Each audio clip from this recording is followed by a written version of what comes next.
In the top stories, Prime Minister Drew emphasizes potential impact of educational changes.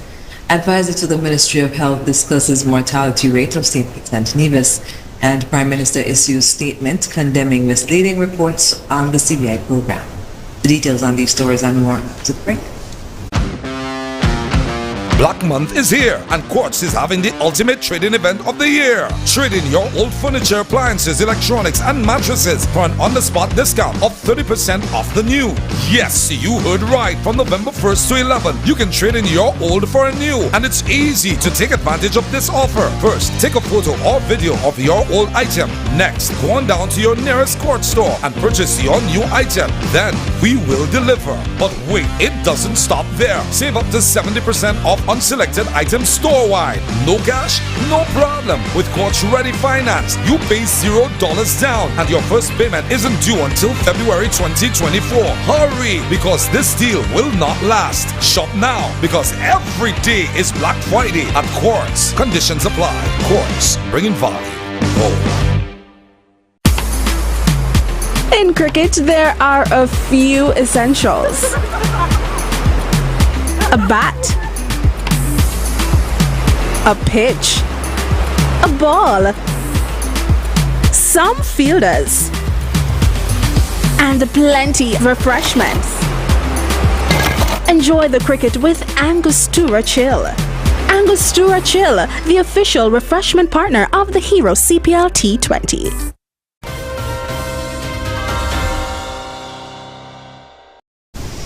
Hello and welcome to the ZIZ Channel 5 newscast. Prime Minister Honorable Dr. Terence Drew was the featured speaker at Friday's Caribbean Examination Council's third ministerial summit held in Barbados. Marivan Thompson has details. The potential far-reaching impacts of constant improvements to education systems are sometimes immeasurable and are like seeds being planted in a nation's children. An analogy Honorable Dr. Terence Drew, Prime Minister of St. Kitts and Nevis, shared as the featured speaker of the Caribbean Examination Council's third ministerial summit, recounting a unique instance of his educational journey, which includes being homeschooled at 10 years old and his mother having to defend her case before a judge. He emphasized the theme, reimagining educational reform towards transformative agility. Of course, that caused a firestorm of discussion, public discussion, which involved, of course, the authorities, the justice system, the social system, and all sorts of other systems, because a parent had decided that her child should not go to school anymore. But I always kept in the background that year when I learned the most in any given year of my life, not just in terms of content, but in terms of transforming my mind to another place and another state. And that, I think, is responsible mostly for me achieving what I have achieved. And therefore, I say to CXC, it is extremely relevant what you are doing in terms of making sure that at this juncture, you really change to a great extent an educational system that would respond to the Caribbean needs and the Caribbean people. And I thought I will give that story, because if you do it, you would recognize the results, and you cannot predict the results. They will transform into things that you have not seen and have not heard, because that is the power of a really true education. Speaking to the body of ministers, educators, and other professionals at the Aqua Beach Hotel in Barbados, Prime Minister Drew suggested that the pandemic changes that were made to digitization, even in the education sector, should continue. The dynamics of COVID-19, however, that pandemic showed us that we need to be more adaptable. The entire world was restricted, but we recognized that our economy still had to function, and CXC had to quickly adapt, and it did to some extent, and embrace the change that was necessary. The introduction of online platforms and computer-based testing has enhanced the assessment process and prepared students for the digital age. However, we all admit that this has to be advanced as well. He said that the theme represents an imperative reality for the Caribbean region.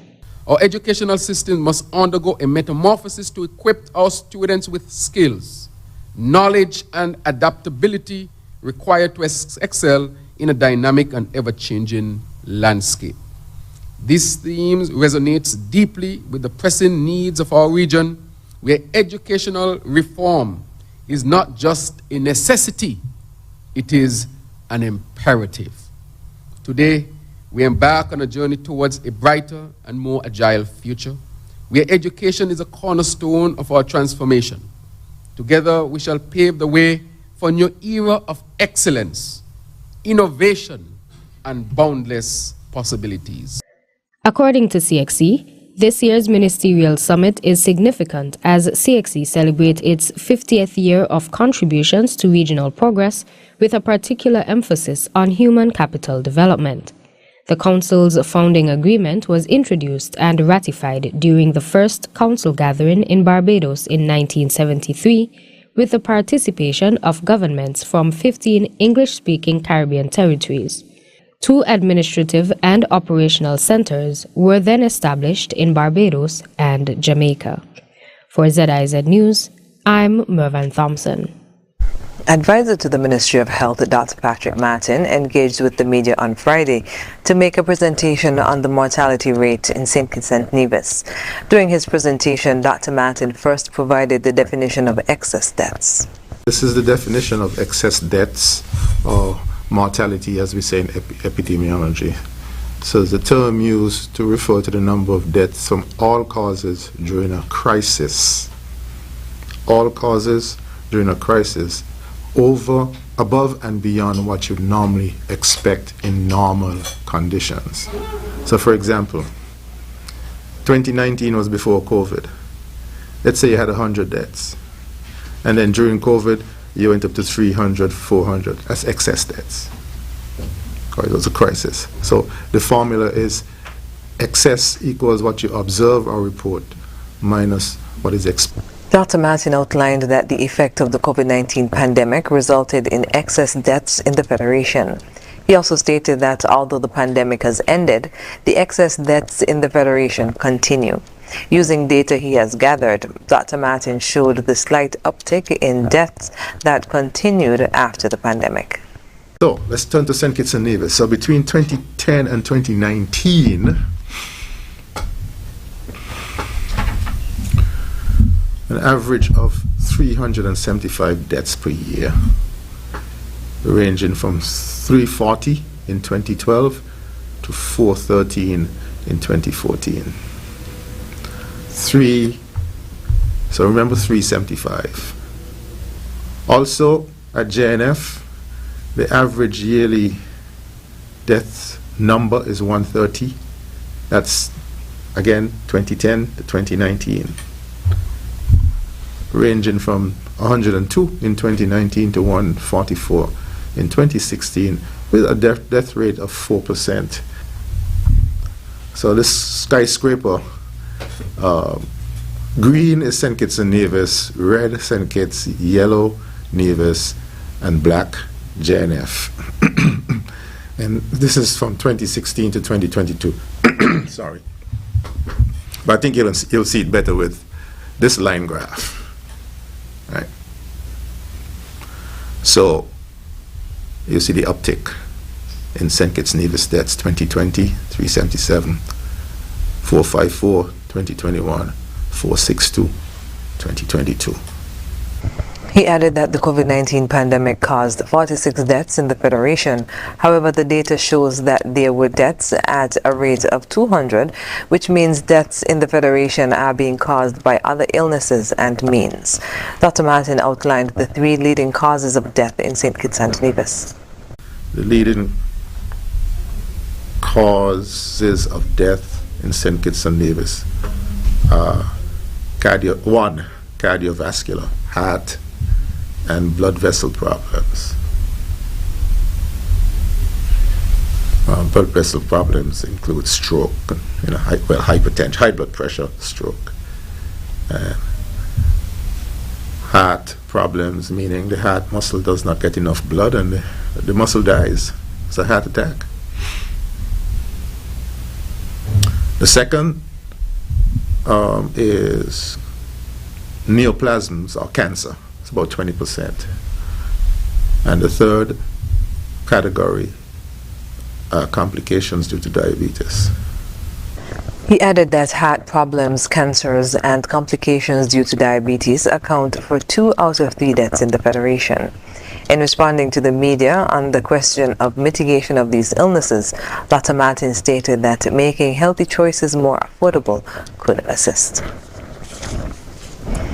Prime Minister of St. Kitts and Nevis, Honorable Dr. Terence Drew, has rejected and condemned content disseminated by blogs, SKN Times, and IMI Daily as egregiously false and malicious. In a statement issued on Thursday from the Office of the Prime Minister, it said that the posts were published on November 8, 2023, and alleged that the Citizenship by Investment Unit is grappling with significant challenges, particularly in meeting payments to service providers, and the once thriving Citizenship by Investment program may face closure, plunging the nation into a severe financial crisis. The Prime Minister's statement further continues that the IMI Daily Post quoted extensively from the SKN Times blog, but went further to attribute statements to the Prime Minister that he never made and penned other outright fabrications. He's quoted as saying, "I want to categorically state that these claims are entirely untrue, reckless, and appear to be fueled by ulterior motives. Our CBI program remains well funded, well managed, and has in fact seen improvements and increased revenues under the guidance of our new administration. We have worked tirelessly to ensure transparency, efficiency, and the highest standards of due diligence in the processing of CBI applications and administration of the CBI unit, all to ensure its sustainability."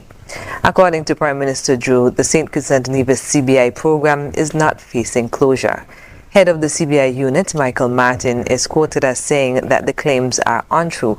Quote, "Over the past few months, real estate developers, public benefactors, and high-value property owners have applied regularly to participate in the CBI program," end quote. Prime Minister Drew has said that the government's decision to raise minimum requirements was an intentional move to ensure that the CBI program maintains its reputation as a premium and secure investment option in the investor immigration industry.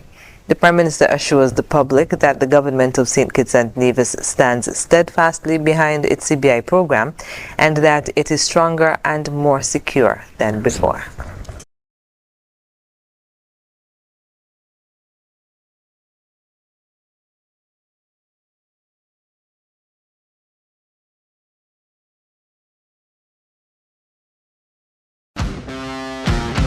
Black Month is here, and Quartz is having the ultimate trading event of the year. Trade in your old furniture, appliances, electronics, and mattresses for an on-the-spot discount of 30% off the new. Yes, you heard right. From November 1st to 11th, you can trade in your old for a new, and it's easy to take advantage of this offer. First, take a photo or video of your old item. Next, go on down to your nearest Quartz store and purchase your new item. Then, we will deliver. But wait, it doesn't stop there. Save up to 70% off unselected items store-wide. No cash? No problem. With Quartz Ready Finance, you pay $0 down and your first payment isn't due until February 2024. Hurry, because this deal will not last. Shop now, because every day is Black Friday at Quartz. Conditions apply. Quartz, bringing value home. In cricket, there are a few essentials. A bat, a pitch, a ball, some fielders, and plenty of refreshments. Enjoy the cricket with Angostura Chill. Angostura Chill, the official refreshment partner of the Hero CPL T20.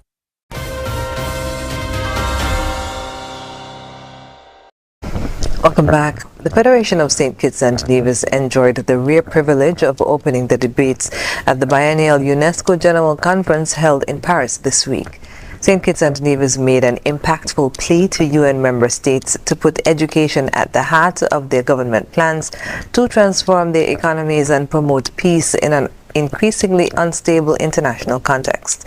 As the first senior minister to deliver the country's national statement, Deputy Prime Minister and Minister of Education, Honorable Jeffrey Hanley, took the floor to address more than 160 other ministers to reaffirm the importance of education in forging the future of St. Kitts and Nevis. He asserted that the quest for quality education at all levels of society transcends the country's economic, social, and financial strategy to transform itself into a sustainable island state.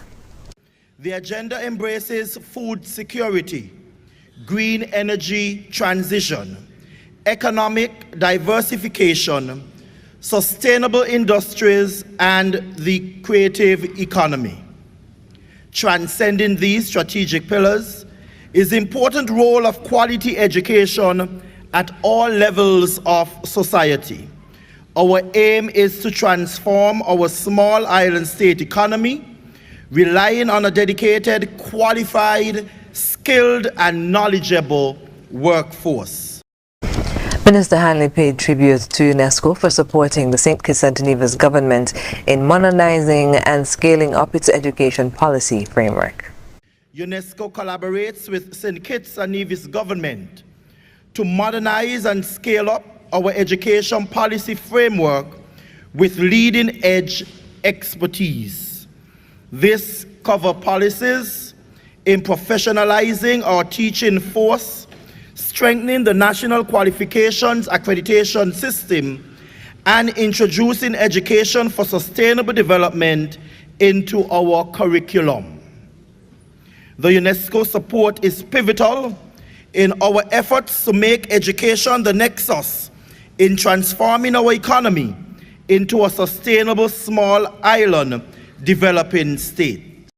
He also commended the robustness of UNESCO's Small Island Developing States Rolling Operations Strategy for 2022 to 2029.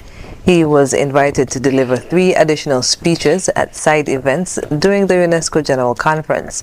He spoke at the Earth Network Initiative ceremony held to showcase St. Kitts and Nevis as a best practice case in implementing this initiative at the St. Mary's Biosphere Reserve.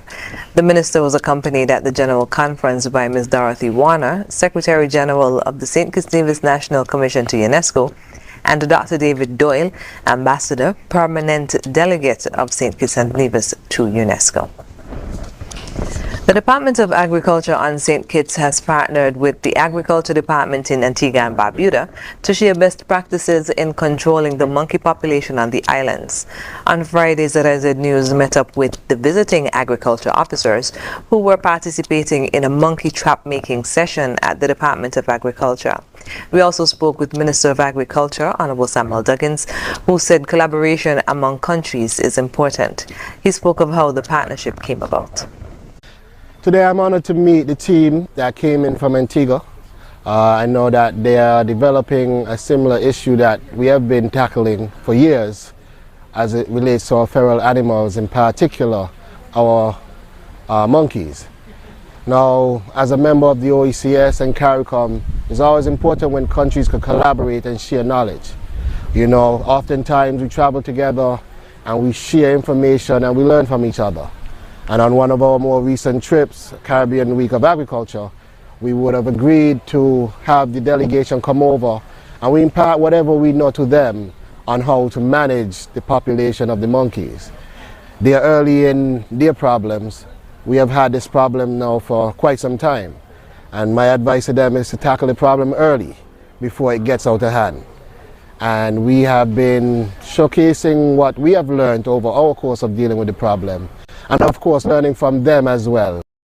Senior Forestry Officer in the Ministry of Agriculture in Antigua and Barbuda, Edville Thibault, is joined on this trip by Extension Officer in the Ministry of Agriculture in Antigua and Barbuda, Ika Fergus, and Forestry Ranger Vishwan Jarvis. He explained why the group decided to journey to St. Kitts and Nevis. Our goal here in St. Kitts is to, well, we are on a fact-finding mission of sort, trying to find as much information or gather as much information as possible on how to control this brewing problem we are now having in Antigua with monkeys. We understand it's a situation that you guys have been dealing with for many years, so we're hoping to garner as much information as possible so that we can replicate the successful endeavors here back in Antigua. What we're doing here today is actually learning how to construct some traps that have yielded successful results with your situation in St. Kitts. Thus far we have managed to actually see these traps that work in the field. Hopefully with the knowledge we've learned here, we should be able to, by God's grace, stop this problem before it becomes a real issue, as it is a major threat to food security in Antigua. Ika Fergus spoke of the concerns associated with the monkey situation in Antigua and Barbuda. Food security is a concern for all of us, especially as small island developing states. And farmers in particular, when you hear about the whole consequences and situation of monkeys, they usually associate it with St. Kitts and Nevis because we're neighboring countries. So farmers are concerned. There's an alarming concern from farmers in Antigua and Barbuda, and thus hence the reason why we're here, to more or less learn what strategies, what mechanisms are being put in place here in St. Kitts and Nevis to more or less address this situation. It's like I said, it's mainly at an early stage in Antigua and Barbuda, and we're hopeful that with this intervention and with the knowledge experience gained here, we can more or less implement, like I said, practical solutions to addressing the situation in Antigua. Administrator of the Fuel Control Unit in the St. Kitts Department of Agriculture, Bernal Hobson, offered a demonstration of how the monkey traps work. When the monkey enter here, we bait it. We bait the trap, put in the food behind here. So as the monkey go in and it jump on the trap door. The contingent also traveled to Nevis, where they observed what is being done on the island to control the monkey population there. The St. Kitts Diabetes Association is preparing to make Bastia a sea of blue, the color of awareness for diabetes, when they host their activities from November 12th to 18th. The theme for this year is Access to Diabetes Care Education to Protect Tomorrow. Dr. Reginald O'Loughlin, the Public Relations Officer, told ZIZ News of the importance of diabetes awareness. We bring it down to our own little St. Kitts. We are of the opinion that we would be exceeding 3,000 persons living with diabetes in St. Kitts, and that's a significant number. It's significant even in relation to other medical conditions. Whatever other medical conditions we focus our attention on, diabetes is one of the leaders when it comes to the numbers of persons being affected and afflicted. And our little duty as a non-governmental organization focused on supporting people with diabetes, that is to say, backing up, be they having an organization, a group of persons who they can call, who they can interact with and get information so that they can better prepare themselves for any potential complications. As a matter of fact, even avoid some of these dreadful complications which we hear about all the time. Activities include a church service on Sunday at the St. George's Anglican Church. Monday will be high school visits and a panel discussion at ZIZ Studios with a live audience. Tuesday is Wear Blue Day. On Wednesday, health screenings at one school. Thursday will be a symposium. On Friday will be the annual health screening at the Independence Square. And on Saturday will be the walk from the War Memorial to the Eastern Caribbean Central Bank and back via the Bay Road. Persons are encouraged to purchase packages to assist the SKDA. Coming up in regional news, Massey supports St. Lucia's Diabetes and Hypertension Association's Diabetes Month activities. The details when we come back. Here are your horseless